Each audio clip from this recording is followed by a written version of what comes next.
Hello friends, मैं हूँ गौरव और India, not few, but many years ago, that is India. In 2500 BCE, India was a deserted country. Deserted यानी कि कोई नहीं. 2000 BCE, it's still deserted. 1500 BCE, it's not so deserted. Oh, Indo-Aryans, जमीन की खोज में इंडिया में आने लगे. हाँ?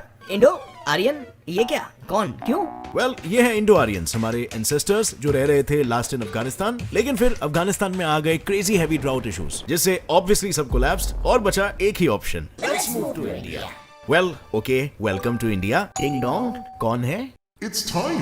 टाइम, जो आपको डायरेक्टली 322 BC में ले चलेगा, यानी कि एम्पायर नंबर 1 मौर्यन एम्पायर के राज के समय. बट एक minute, what about Aryans? Well, Aryans ही मौर्यंस थे और मौर्यंस ही आर्यंस थे, क्योंकि मौर्यंस नॉर्थ इंडिया में थे जब आर्यंस नॉर्थ इंडिया में थे. Plus Chanakya the great Mauryan teacher के अर्थशास्त्र भी संस्कृत में लिखे थे. So now Chanakya is equal to Mauryan is equal to Sanskrit is equal to Aryan. Therefore Mauryans is equal to Aryans. अब आर्यन ना मौर्यन एम्पायर क्या था और कैसे आया? डिंग डोंग, अब कौन? It's time again. And now it's 323 BC. 323 BC जब पोरस ने अलेक्जेंडर को मार दिया, तो अलेक्जेंडर मर गए और ऑब्वियसली उनके मौत के साथ साथ उनका पावर और खौफ भी मर गया, जिसका फायदा उठाया चंद्रगुप्त मौर्य ने मौर्यन एम्पायर की स्थापना करके. लेकिन फिर वो भी मर गया, but not before capturing territories of Afghanistan and half of India. That is why he was good. But do you know who was great? Ashoka the Great. But why great? क्योंकि अशोका ने कैप्चर किया this. In short, almost the entire Akhand Bharat. Plus establish किया political unity, plus internal peace, plus expand किया Indian trade in silk, textiles and spices etcetera. Basically बहुत कुछ किया.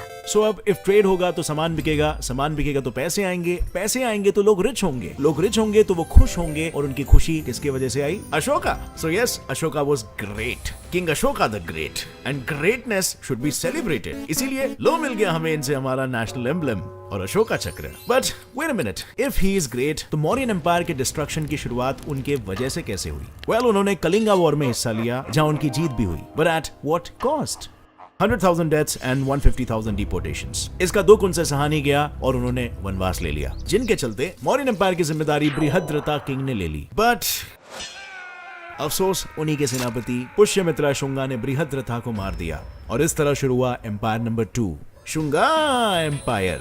But फिर वो भी मर गए. फिर राजा बना वो जिसने उसको मारा और जो खुद मर गया, का बेटा अग्निमित्रा. अग्निमित्रा ने सिर्फ कश्मीर तक ही अपने बॉर्डर्स को एक्सटेंड नहीं किए, बल्कि साथ साथ में उसने मथुरा आर्ट स्टाइल को विदेशों में भी फेमस कर दिया, जिससे ऑफ कोर्स पैसा ही पैसा हो गया. पर उम्र होने के बाद वो भी मर गया और फिर एम्पायर को संभाला जो मर गए उन्हीं के वंश के बेटे देवभूति ने. पर उनकी भी एक वीकनेस थी, औरतें.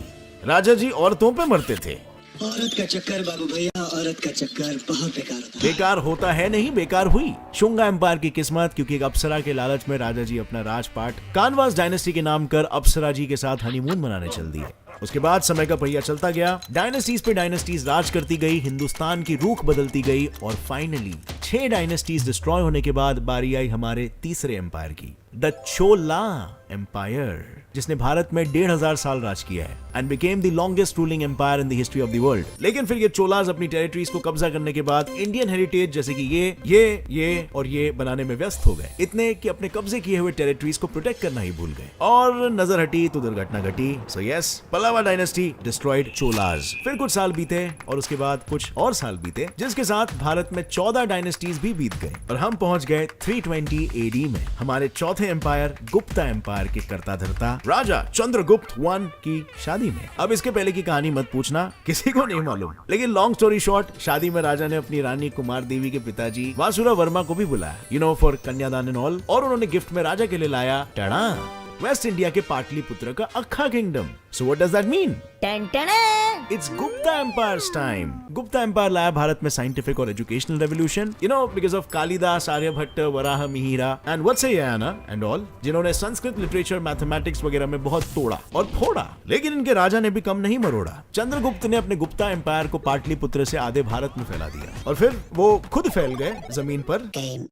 जिसके बाद उनके बेटे समुद्रगुप्त ने राज संभाला. समुद्रगुप्त एके नेपोलियन ऑफ इंडिया अपनी शातिर तलवारबाजी के लिए जाने जाते हैं. इन्होंने कई युद्ध लड़े और लड़ते लड़ते कई मंदिरें भी बनाए, मल्टीटास्किंग करते करते, जैसे कि ये और ये। लेकिन फिर अफसोस लड़ते लड़ते थक गए और एक युद्ध के दौरान उन्होंने वीर गति प्राप्त की। इनके बाद के सारे गुप्ता राजा चाय कम पानी निकले और हंस डायनेस्टी ने इन्हें घोट के निगल दिया बिना डकार के। या अब चलो हिस्ट्री में स्पीड लेते हुए और 13 डायनेस्टीज को पीछे छोड़ते हुए हम बात करेंगे उस एम्पायर की जिसने गुप्ता एम्पायर से कम और चोला एम्पायर से ज्यादा हिंदुस्तान की जमीन पर राज किया। हमारा 5वां empire, the eastern Ganga empire, जिनके राजा इंद्रवर्मा I ने ओडिशा से शुरू करके भारत में अपना राज यहाँ तक फैलाया। लेकिन ये एम्पायर भारत के लिए कुछ कर पाए उससे पहले ही कुछ दाढ़ी वाले हरा चादर ओढ़े भारत में जबरदस्ती घुस गए। Of course Mughals. So what does this mean? It's war time.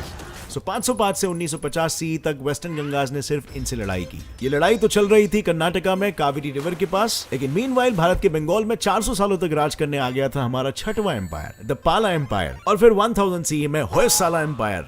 नहीं, मैं गाली नहीं दे रहा। सो ईस्टर्न गंगा एम्पायर ने पाला को देखा और पाला ने होयसाला को देखा और सोचा दुश्मन का दुश्मन तो अपना दोस्त है ना, और लो तीनों लग गए इन दाढ़ी वालों पे गैंग बैंग करने। लेकिन फिर 1950 सी में दिल्ली के सुल्तान फिरोज शाह तुगलक ने ये देख के बोला ऐसे कैसे, और एक सिटी बजा के ओडिशा पे हमला बोल दिया। So now the scores are Mughals 1, Ganga empire 0, plus also Mughals 1, Pala empire is equal to 0। हाँ, वो भी हार गए। But wait, we still have Hoysala empire. लेकिन फिर एंट्री हुई रणवीर सिंह अलाउद्दीन खिलजी की, और उसने भी बोला ऐसे कैसे।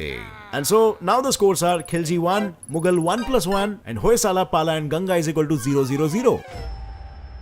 हाँ, इसके बाद कुछ ऐसा ही हाल था हमारे देश का, क्योंकि अब हिंदुस्तान पर लहरा रहा था हरे रंग का मुगली और खिलजी झंडा, क्योंकि दौर आ गया हिंदुस्तान के 8वें और 9वें एम्पायर्स का, the Mughal and the Khilji empire. Talking about the great Khilji empire, Alauddin Khilji ने इंडिया के डेवलपमेंट के लिए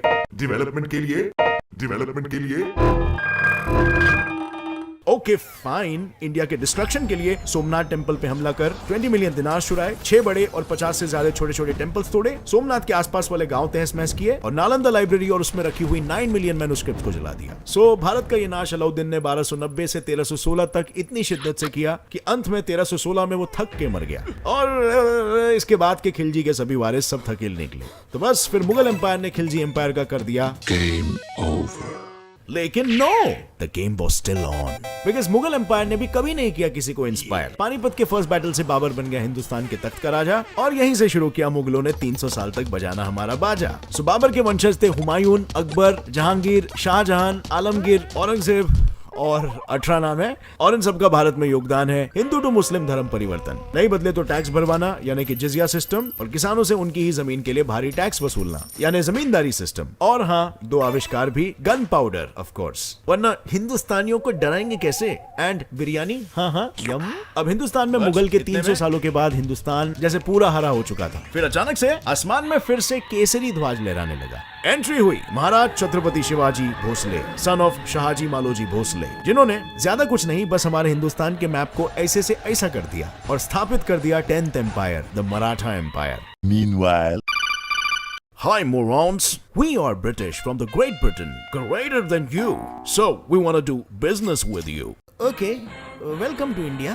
Meanwhile in Lahore, present day Pakistan, past day Hindustan, war चल रहा है। एक तरफ 11th एम्पायर के पंजाब के शेर महाराजा रंजीत सिंह, जो बाय द वे 17 साल के हैं, और दूसरी तरफ Afghani seekh kebab Zaman Shah Durrani, and the winner is 17 साल के महाराजा रंजीत सिंह। सो अब सब खुशी के दिए जला रहे हैं, पटाखे फूट रहे हैं, खुशी का माहौल है, लेकिन फिर अचानक ओ नो, हमसे बिजनेस का हाथ मिलाने आई अंग्रेज हमारा गला घोटना शुरू कर दिए। अब पूरे भारत में इनका नीले रंग का विष चढ़ने लग गया, which means what again? That's right, it's war time. But this time the war is all over Hindustan. And the status is, Punjab में पंजाबी शेर 17 साल के महाराजा रंजीत सिंह ने कई बार अंग्रेजों को धोबी पछाड़ हराया। लेकिन एक मिनट, महाराष्ट्र में मराठा एम्पायर का तीसरा हाथ, पेशवास का आखिरी रूलर पेशवा बाजीराव 2, अफसोस ब्रिटिश ईस्ट इंडिया कंपनी से जंग में हार गया। और एक मिनट, पंजाब में भी अब फर्स्ट एंग्लो सिख वॉर में सिख आर्मी हार गई। So that means war is over and suddenly our India, our motherland, is completely blue. And so it's the star of the last 12th Indian Empire, the British Empire. इन अंग्रेजों के भारत में कुछ बहुत ही उम्दा contributions थे, जैसे zamindari system, commercialization of agriculture, economic depression, Jallianwala Bagh massacre, India's partition in World War II, etc. etc.